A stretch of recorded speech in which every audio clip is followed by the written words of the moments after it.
wabarakatuh. Perkenalkan, nama saya Anggia Anggraini Sinaga dari jurusan Manajemen Fakultas Ekonomi dan Bisnis Universitas Riau. Pada kesempatan kali ini saya akan membahas tentang maintenance dan reliability atau pemeliharaan dan keandalan. Pengertian manajemen pemeliharaan. Pemeliharaan didefinisikan sebagai aktivitas yang biasanya kita lakukan untuk menjaga agar fasilitas kita tetap berada pada kondisi yang sama pada saat pemasangan awal, sehingga dapat terus bekerja sesuai dengan kapasitas produksinya. Manajemen pemeliharaan ini adalah kegiatan-kegiatan yang berhubungan dengan perencanaan, organisasi dan kepegawaian, implementasi program, dan metode pengendalian kegiatan pemeliharaan. Suatu perusahaan memerlukan suatu sistem yang memiliki kemampuan untuk mendukung dan mempersatukan berbagai tujuan bersama yang pada akhirnya tujuan tersebut adalah memperoleh laba. Berikutnya yaitu alur sederhana dari manajemen pemeliharaan. Teman-teman kita bisa lihat sama-sama ya di bagian di bawah ini, yaitu yang pertama dari bahan baku, kemudian diinput menuju aktivitas proses produksi, namun sebelumnya kita telah melakukan program perawatan, kemudian sistem kesiapan sarana produksi, peralatan atau mesin, lalu kemudian di-outputlah menjadi sebuah produk. Lalu teman-teman, bagaimana sih sejarah perkembangan dari maintenance ini? Jadi pada awalnya, pada generasi 1 atau sebelum Perang Dunia II, pemeliharaan peralatan itu kita dimulai dari Jepang dengan menggunakan cara pemeliharaan lama atau metode klasik. Jadi mereka menggunakan sistem breakdown maintenance atau BM, di mana pemeliharaan itu akan dilakukan setelah timbulnya kerusakan. Jadi mereka itu orang-orang Jepang akan melakukan pemeliharaan hanya jika sudah ada nampak nih kerusakan pada mesin atau alat-alat kita, barulah mereka melakukan pemeliharaan. Nah, hal ini itu dikarenakan oleh mekanisme industri tidak tinggi pada saat itu. Kemudian peralatan saat itu juga sangat sederhana dengan tingkat keandalan yang tinggi dan mudah dirawat. Terus mereka juga tidak membutuhkan maintenance secara matematis kecuali pembersihan dan pelumasan, sehingga skill yang dibutuhkan rendah.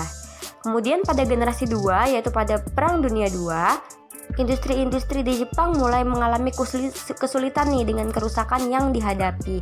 Nah, hal ini disebabkan oleh beberapa hal berikut, yaitu meningkatnya mekanisme peralatan akibat dari meningkatnya kebutuhan. Kemudian sejak tahun 1950-an juga jenis mesin dan peralatan industri makin banyak dan kompleks. Terus kemudian downtime menjadi perhatian utama. Lalu peningkatan ongkos pemeliharaan terhadap ongkos operasinya juga meningkat. Nah, dengan demikian pemeliharaan hanya akan dilakukan setelah mesin atau peralatan mengalami kerusakan. Hal ini juga menyebabkan para insinyur pemeliharaan tidak punya waktu untuk memberikan ide-ide yang baik bagi pengembangan dasar dalam seusaha untuk meminimalkan kerusakan tersebut. Kemudian seberapa penting sih sebenarnya strategi maintenance ini, ya kan teman-teman? Jadi maintenance ini atau pemeliharaan yang baik itu akan meningkatkan kinerja perusahaan dan bisa melindungi investasinya. Nah, berikut merupakan alasan mengapa aktivitas maintenance tersebut diperlukan. Yang pertama, setiap peralatan memiliki umur penggunaan. Jadi setiap peralatan itu nggak akan bisa tahan lama jika tidak dilakukan pemeliharaan.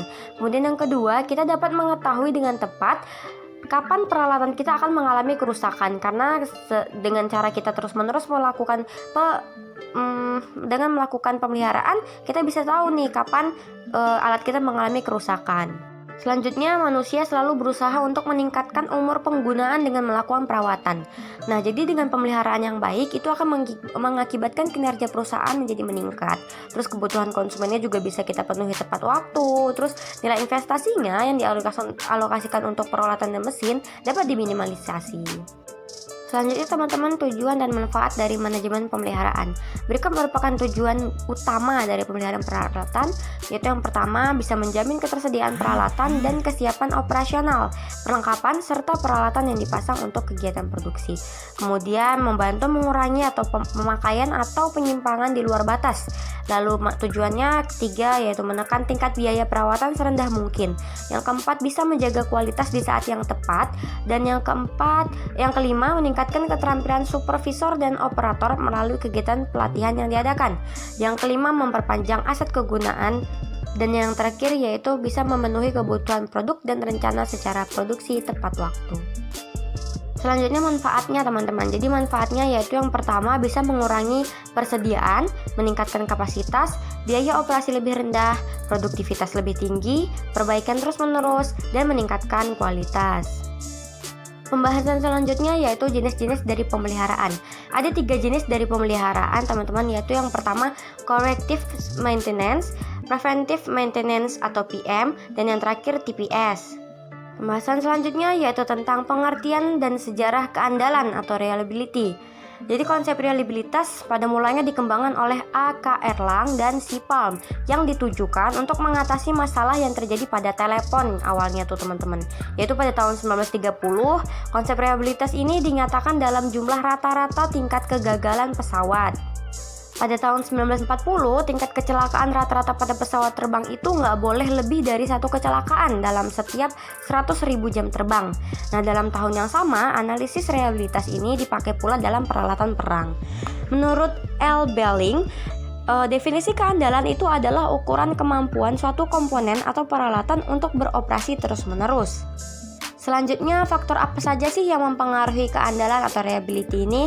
Ada 4 teman-teman hal yang perlu kita perhatikan sehubungan dengan pengertian reliabilitas, yaitu yang pertama probabilitas, yang kedua waktu, yang ketiga kehandalan atau reliability itu sendiri, dan yang terakhir kondisi operasional yang spesifik. Selanjutnya strategi maintenance dan reliability yang baik. Nah, untuk mengukur kesuksesan suatu manajemen pemeliharaan, ada 2 unsur yang harus kita tentukan terlebih dahulu, yaitu keterlibatan karyawan dan prosedur pemeliharaan.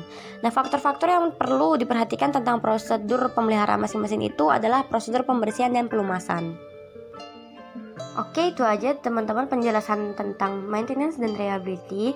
Berikutnya saya akan simpulkan, yaitu sistem pemeliharaan dan keandalan itu yang baik itu bisa menghasilkan kualitas perawatan atau peralatan mesin yang tinggi sehingga dapat bertahan lebih dari umur yang diperkirakan sebelumnya.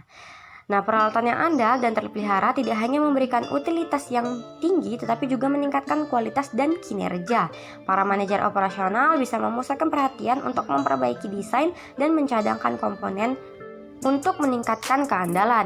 Karyawan yang terlatih dengan baik dan diberdayakan memastikan adanya sistem yang andal melalui penggunaan strategi pemeliharaan dan pencegahan.